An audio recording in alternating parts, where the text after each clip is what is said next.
Hello, Scorpio, Sun, Moon, Rising, and Venus signs. Kamusta kayo?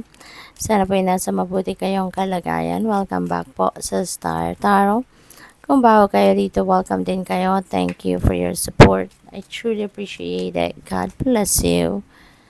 Scorpio, we have inspired. There's a fire inside you burning brighter than the sun. Wow, napakaganda. Kasi ano ka ngayon, no? Inspirado, maybe, kung maybe yung success na gusto ninyong makamit, yung nag inspire sa inyo. Pwede rin na someone, no, is inspiring you. Maaaring nai-inspire ka ng kung sino man, ng person ninyo, ng parents mo, ng mga kapatid mo, 'di ba? So maaaring ganon. But yeah, yung inspiration mo na yan na yung parang magpupush sa inyo to persevere, to strive harder, no? At magsipag sa kung ano man ang gusto mong gawin. We have manifest, dream deep, and ask for what you want. Ayan, so napakaganda kasi you're about to manifest, no? Kung ano man ang mga bagay na gusto mong ma-manifest.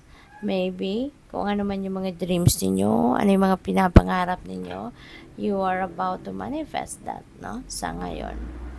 What else? New beginnings. Wow. So, from chaos comes calm. So, meron kayong siguro pinanggagalingan ditong gulo, meron kayong pinanggalingan na difficult situation, no? At napagtagumpayan ninyo yon. You manage to succeed. 'Di ba? Kaya ngayon, magsisimula kayo ng bagong ganap sa buhay. Magsisimula na kayo ng bagong chapter sa buhay ninyo. Kaya napakaganda.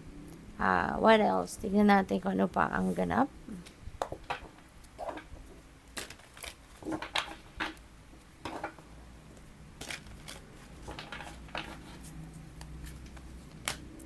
We have fourth chakra, Archangel Raphael.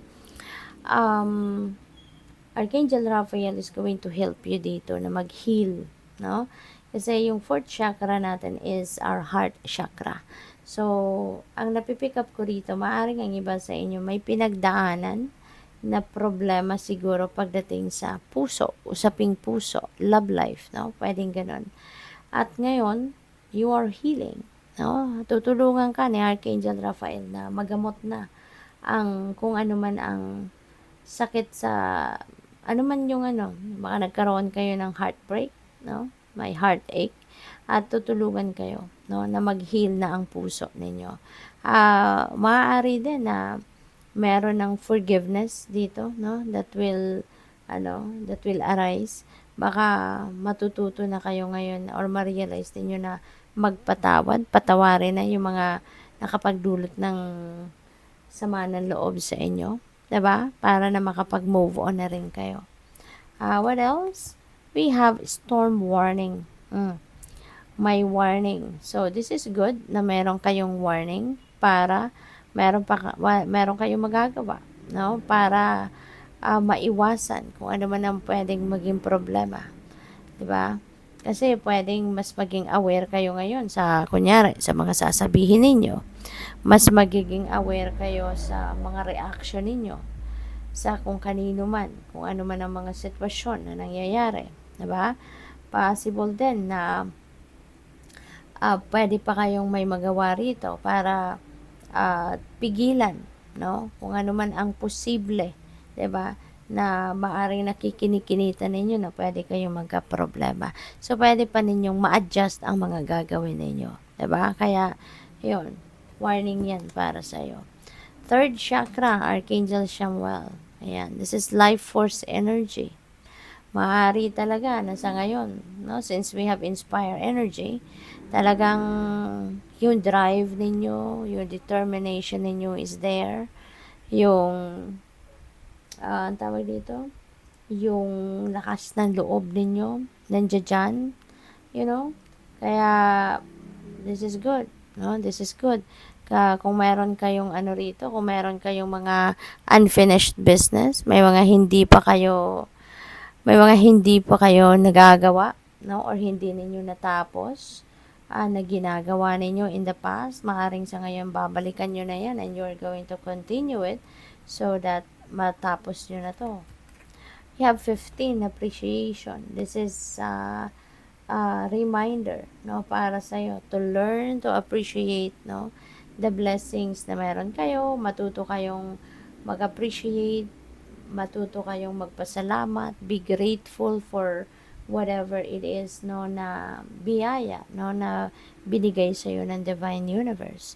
Maaari kasi na meron ng hinahanda ang universe para sa'yo.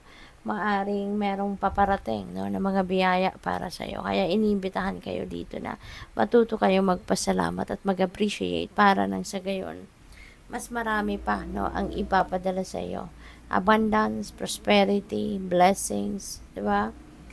We have door to romance. This is a new beginning energy, pero sa love and romantic relationship.